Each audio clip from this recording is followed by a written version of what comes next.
Et salut. Alors pour répondre à ta question, comment faire un trou dans un mur, partant du principe que là c'est un mur en pierre, si c'est en bloc, en brique, c'est à peu près pareil. Si c'est en brique ou en pierre, il faut que tu commences par tracer ton ouverture.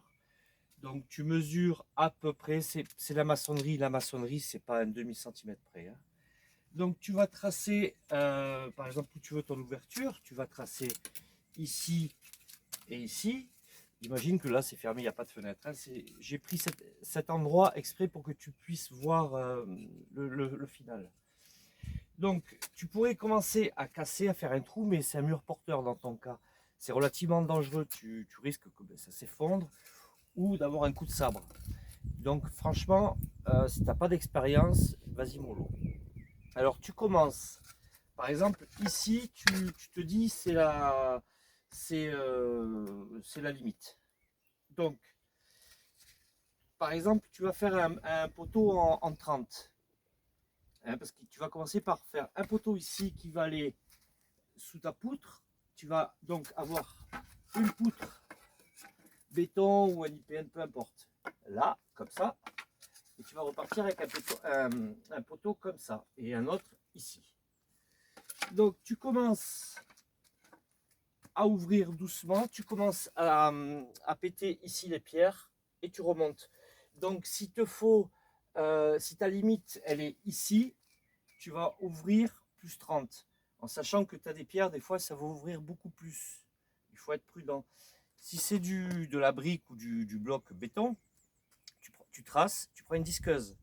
Pareil, tu prends un peu plus. Si ton poteau fait 30 par exemple, tu prends 32, 33.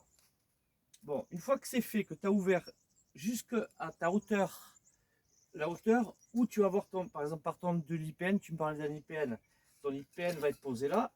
Donc tu t'arrêtes à la hauteur où il va y avoir, je me mets là, c'est plus facile. Imaginons que c'est ton IPN, ça. Voilà, ça c'est le plancher dessus. Donc tu t'arrêtes à peu près où tu veux la hauteur, voilà, de ton IPN, ton trou. Tu fais un coffrage très important en U, comme ça, en U, que tu vas venir plaquer. Et c'est avec ton coffrage que tu vas faire l'écart. Alors la mesure se fait intérieur, pas extérieur, hein, du bois, hein. Donc je te conseille des panneaux de coffrage si tu n'en as pas des planches. Les planches, tu vas les mettre comme ça. Tu vas les mettre comme ça, tes planches. Je te conseille à plusieurs endroits, à au moins 3 points, de mettre une planche comme ça. Que tu cloues, pas de vis, des clous.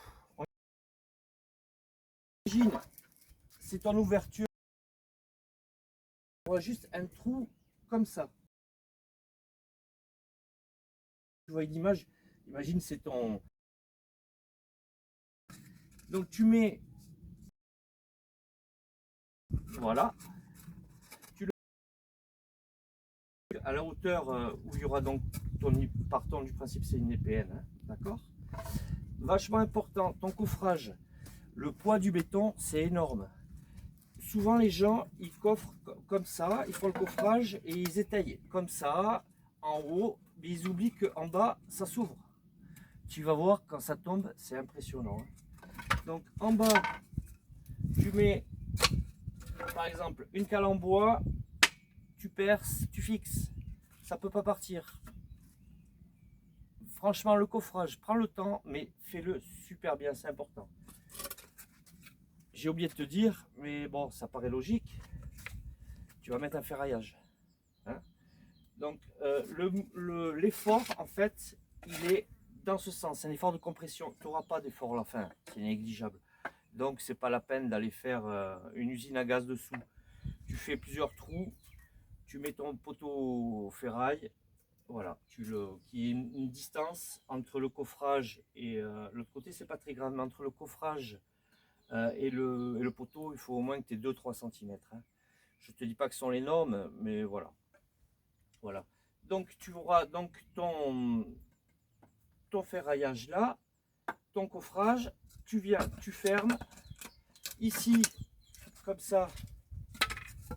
Donc ça va faire ça. Je ne sais pas si on voit bien la vidéo. Là, des serre-joints. J'arrive.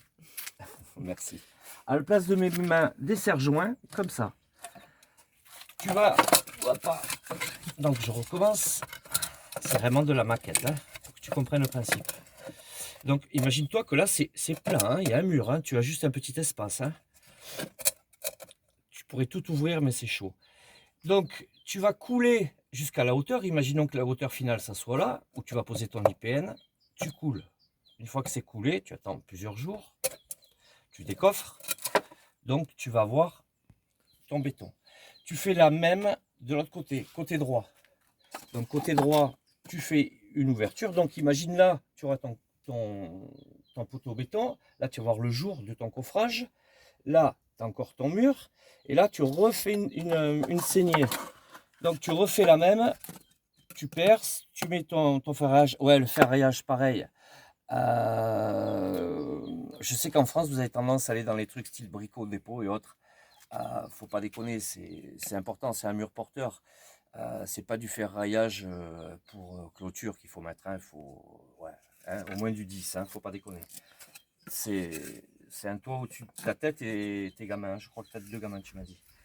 Donc après tu repars, tu refais ton coffrage comme ça, toujours pareil, ici, faut pas que ça glisse, tu mets quelque chose comme ça, tu mets des serre-joints, tu coules ton béton à la hauteur. Une fois que c'est fait, tu laisses sécher encore quelques jours, tu décoffres. Donc tu vas te retrouver, donc encore une fois là, avec un poteau béton, ton mur. Pour l'instant tu touches pas, parce que si il tient, en fait, la partie mur qui reste au milieu, comme ça, elle te tient encore la partie haute. Donc, tu vas commencer par tout doucement couper des pierres, enlever des pierres, on est d'accord. Tu enlèves des pierres. Régulièrement, par exemple tous les 60, plus haut. Par exemple, si tu estimais que ton IPN venait là, voilà, un peu plus haut, par exemple là dans le cas présent, ça serait cette pierre, tu mets une planche qui traverse ton mur, comme ça, et tu étayes de chaque côté avec des pieds droits. Hein, tu vois, ça j'aime pas là. Voilà, là j'ai un pied droit là, j'ai un pied droit là. Et tu en mets, oui, plusieurs, comme ça. Encore une fois, il faut que ça soit le plus haut que le résultat final. Hein, tous les combien? Tous les 50, 60, à lui de voir, quoi. Plus il y en a, mieux c'est, mais bon, il faut qu'il puisse travailler après. Hein. Il faut qu'il ait la place. Donc là, tu as étayé. Imagine, il y a encore le mur. Là, tu n'as fait juste que des trous pour pouvoir mettre tes planches. Une fois que c'est mis, pareil, tes pieds droits, beaucoup de gens oublient. Donc tu vas faire ta planche comme ça avec ton pied droit. Beaucoup de gens oublient que le pied droit, ça glisse. Même si tu le mets des pointes. Mets des pointes. Mets des cales, si tu veux, et tu mets des pointes. Là, il y a des trous au pied droit, voilà. Si tu n'as pas de pied droit, faut pas le faire. Voilà. Donc une fois que tu as étayé, tu casses, tu commences à casser. Alors là, par contre, tu vas casser du haut vers le bas. Ça va être fini. Si le jour où tu commences à casser, n'attends pas 8 mois pour finaliser. Il faut que tu fasses ça dans la foulée. Hein. Donc tu vas te retrouver avec un poteau. Par exemple, imagine c'est ton poteau, il va être ici. Tu as l'autre poteau qui est ici, et là tu as ouvert. Et donc tu as l'étayage. C'est ouvert. Donc après, ben, c'est simple. Sur ton poteau, imagine ça c'est le poteau, c'est fini. Hein. Tu mets une planche comme ça, des pointes à béton. De l'autre côté, là il te faut un niveau à bulle. Pareil, des pointes à béton. Ok. Et tu mets, si dans le cas où tu fais en béton, bien sûr, si tu fais un IPN, ben, tu le poses, c'est fini. Hein. Là, je te parle si tu faisais en béton. Donc, tu fabriques un coffrage comme ça et comme ça. Voilà. Donc, il faut que tu sois par rapport à ton trou, tu sois là. Par exemple, imagine si c'est fini, c'est là. La hauteur finie, c'est là. Là, tu mets bien sûr une ferraille, hein, je ne l'ai pas dit, mais ça paraît logique. Hein, et toujours pareil, une bonne ferraille. Et au milieu, ici, tu creuses. Je ne sais pas si tu as vu les photos, les animations que je t'ai déjà envoyées, que j'ai postées sur le Discord. Ici, tu fais un petit arc de cercle. Et là, ben, il faut être deux en fait. Un qui est sur l'échafaudage ou l'échelle, qui va verser le béton par ce trou. Voilà. Et l'autre qui te passe les seaux. Parce que si tu dois aller, enfin, tu remplis ton seau, etc., c'est très long. Voilà. Des seaux petits, pas des trucs très lourds, ça sert absolument à rien. Donc, une fois que tu as coulé ton béton, vu que tu as le trou là, tu es sûr d'avoir bien bouché, parce que tu es plus haut, hein, parce que si tu faisais ça, tu remplis par là, ben, tu n'arrives pas jusqu'en haut à la pierre. Donc, alors que si tu fais ça et tu ouvres, tu arrives. Tu remues bien avec un fer à béton, un morceau de bois ou quoi, ton béton pour qu'il se répartisse bien. Pareil, pas trop sec le béton, c'est une bêtise, pas trop sec. Voilà. Et tu attends un bon moment, puis après tu décoffres. Bon là, c'est un truc vachement vite, peut-être que j'ai oublié des trucs, mais en théorie, c'est ça. Si tu mets ton IPN, eh ben, écoute, c'est simple, hein, vu que tu as... Imagine ça, c'est ton... Ouais, je ne le fais pas à la cote, hein. C'était deux poteaux en béton. Tu viens, tu poses ton IPN. Et bien sûr, entre l'IPN après et le reste du mur, il va y avoir un trou. Ben, tu le bouches, hein. Tu le bouches. Voilà. Comme ici en fait. Ouais, ici il y a un IPN. Là, il y a un IPN. Voilà. Ces trois pierres, c'est du parement. Là, voilà. Là, il y a un IPN béton. Voilà. Bon, j'espère avoir répondu dans les grandes lignes à tes questions. Ciao. Si tu as encore d'autres questions ou des points que tu n'as pas bien compris, toujours pareil, par Discord, tu postes.